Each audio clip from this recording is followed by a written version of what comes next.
Welcome back to Bitcoin Advisors channel. My name is Chris, bringing it to you here from lovely Westlake Village, California. It is raining outside this morning, so we're going to take a look at Bitcoin, maybe some altcoins, the stock market, gold, and see what she has in store for us as we're coming into the market open here. It is market open, 6:30 a.m. And here are the two trade setups I am looking for at the moment on the hourly time frame. It'd be something like this. Long from the lows here, all the way to the highs, all the way to the golden pocket. And then if that one fails, actually I just put a tight stop right below this low.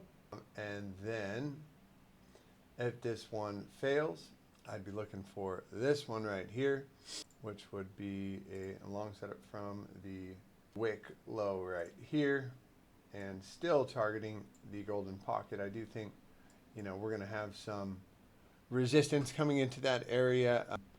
What a fake out market, to say the least. Let's look at my other chart here, the old chart here. And we're coming into declining volatility, and I do believe we will get picked up on the first pass at the very least for a short-term bounce into this area. Now, what would really give me the confidence that we're going to make it up to that golden pocket? Well, and what golden pocket am I talking about?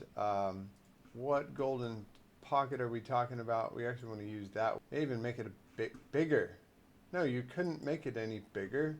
This is the golden pocket between 105 and 102. But if we could see something like this. And I was telling my friend here last night, what is the route of the most pain? There's a lot of shorts opening up down here. The route of the most pain, we'll get a few more people short, come in here, and then bang into the golden pocket, and then higher low, and then take out these highs, and then we throw it down to doggy town at about 78,000, somewhere in that range. Overall, I think I don't think the market's ready to dump yet, and I don't think it's ready to pump yet. And I think best case scenario, you can be playing both sides of this range until it breaks, both sides of the range until it breaks. And what does that look like? Well, you're short in the highs and you are long in the lows, and just getting beautiful trades on both sides. How much range do we have to work with here? Well, on the daily time frame, if we go back into this and we look at how many times the highs have been hit and the lows have been hit on the daily time frame, we're talking, if you would have stuck to this range right here, boom. Now I think this is the better range right here, actually. I like this a little better. Yeah. 1, 2, 3 shorts. 1, 2, 3, 4 longs would have worked.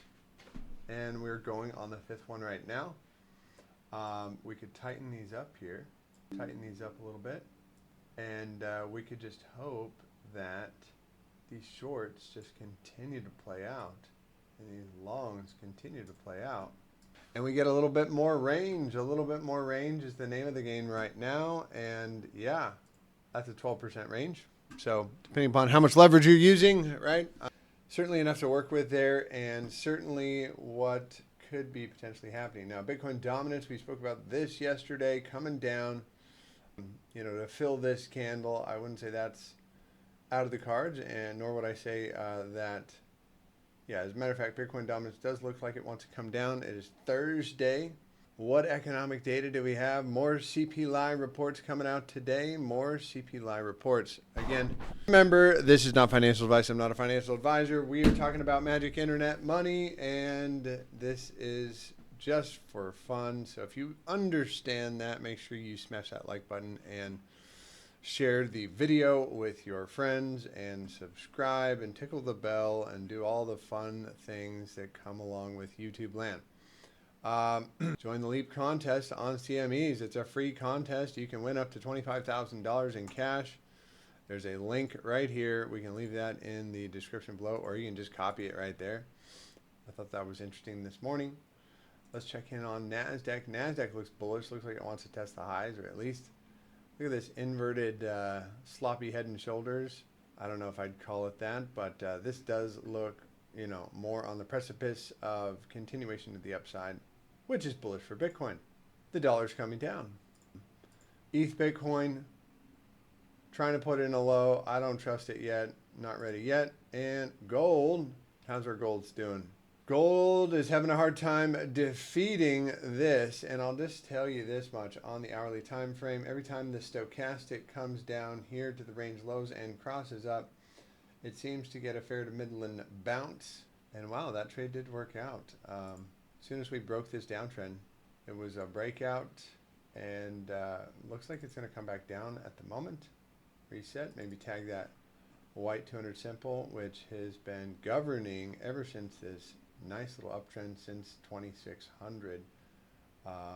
Bang, shot up there. Could be a double top here if we start to close below this area at 2800, 28,850. And again, just checking in on Dixie, NASDAQ, Bitcoin. I do want to put up one new chart.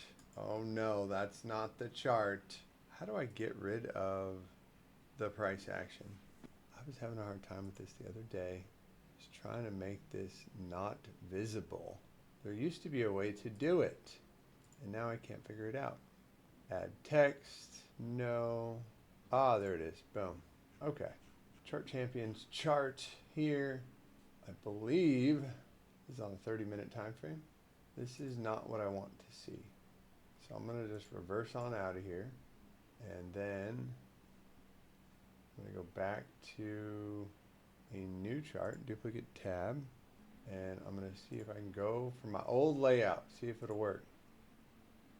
So many buttons, so many things here on TradingView. It's quite a nice little tool. By the way, join our Discord, join our school. There's lots of things to learn. This thing got messed up. Let's go back to Bitcoin. Wow, ETH really took a dump. Oh, there we go. Okay, this is what I wanted to see, and I think I want to remove that text. How do I get rid of that text on the side here? Boom. I guess. So this was yesterday's price action, and here is the overnight hours. That's yesterday's low, the regular trading hours, and it does look like we're coming down to this area. Are there some single prints on here? What do I need to hide to make this go away? Oh, there's the VWAP. This is on an hourly time frame. Bang. Yeah, that would be your long trade setup. The other question I had is if we filled the gap on this chart over here. Let me see if I can open this one up. There's the gap. There is the gap. It has not been filled yet. We are on another inside candle. Oh, that would be the area I'd like to long from at 94,380. Has not gotten there yet. We filled half the gap. There's a little bit left. Point of control coming in at 97.6. And the MA ribbon. What MA is that? I'm willing to bet it's 200. The blue is a 50. Huh. So just glancing at the market. Again, I think those trade setups I went over in the beginning are probably the most fair to midland. 100K resistance right there. That nice psychological number. If we do get back up there, that $100,000 pivot is probably going to be resistance, and more sideways chop until we get some kind of a catalyst today. Let's see. Jobless claims were lower than expected, so that was good for the economy.